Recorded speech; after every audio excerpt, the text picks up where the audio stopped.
lähes kaikilta alueilta ollaan saatu hankkeita, mistä ollaan haluttu. Mutta siellä on vielä muutama semmoinen, mihin niinku haluttaisiin joku hanke, esimerkiksi työelämän kehittäminen kaivoksissa. Et siinä on paljon niinku haasteita ja mahdollisuuksia, niin sinne toivottaisiin vielä joku hanke.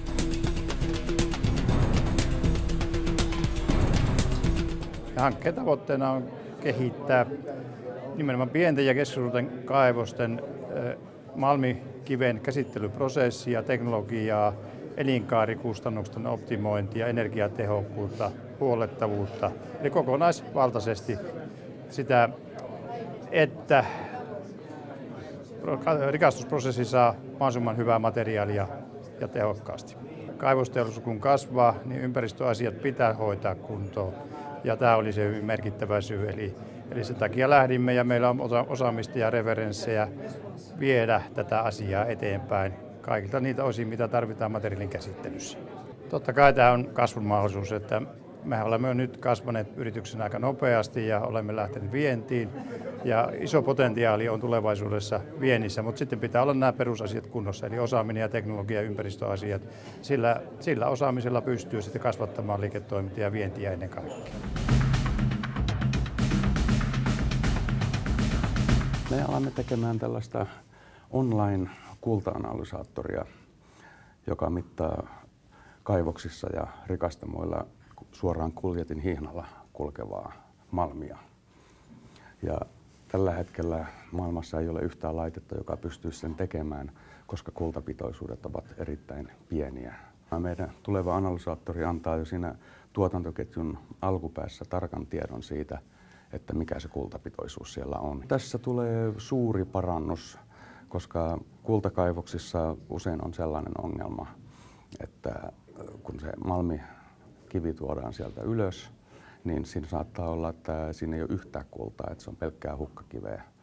Ja sen jälkeen, kun tämä hukkakivi menee koko sen prosessiketjun läpi, eli murskaimiin ja hienontimiin ja vauhdotukseen, niin siinä kuluu pelkästään sähköenergiaa useita miljoonia watteja. Suomi tuottaa ainoastaan noin 5 tonnia kultaa per vuosi, kun taas koko maailman tuotanto on 2500 tonnia.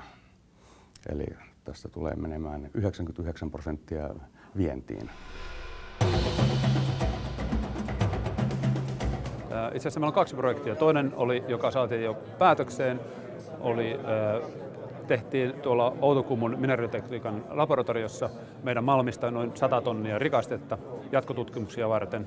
Me pystyttiin pilottimittakaavassa tuottamaan riittävän määrän rikastetta jatkotutkimuksia varten ja samalla saatiin erittäin tärkeitä parametreja muun muassa energiankulutuksen osalta, jolla pystytään nyt meidän tulevan laitoksen suunnittelua optimoimaan.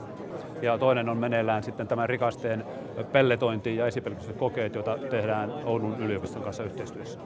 Kaivostoimintahan on kestävää toimintaa, on ollut ja tulee olemaan yhä enemmän sitä, että tämähän on ainut tapa, millä kaivostoimintaa voidaan viedä eteenpäin, niin meillä kuin muuallakin. Ollaan keskitytty tämmöiseen niin kuin yhteiskuntatieteelliseen näkökulmaan.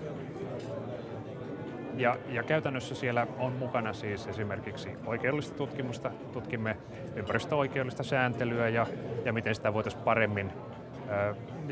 parantaa.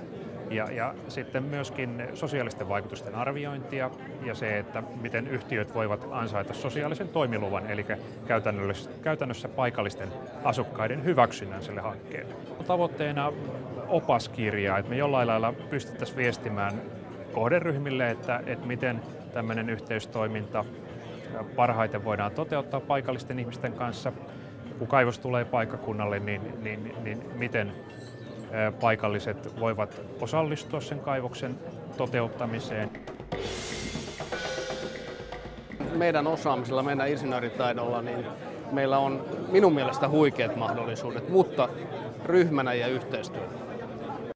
Yrityshankkeita kaivataan lisää ja varsinkin PK-puolelta, mutta toki isotkin yritykset on tervetulleita. Ja jos on joku idea, miten voi kehittää toimintaa tässä kaivosklusterista, niin yhteyttä vaan Tekesiin tai hankkeen koordinaattoriin, niin siitä se lähtee keskustelujen kautta.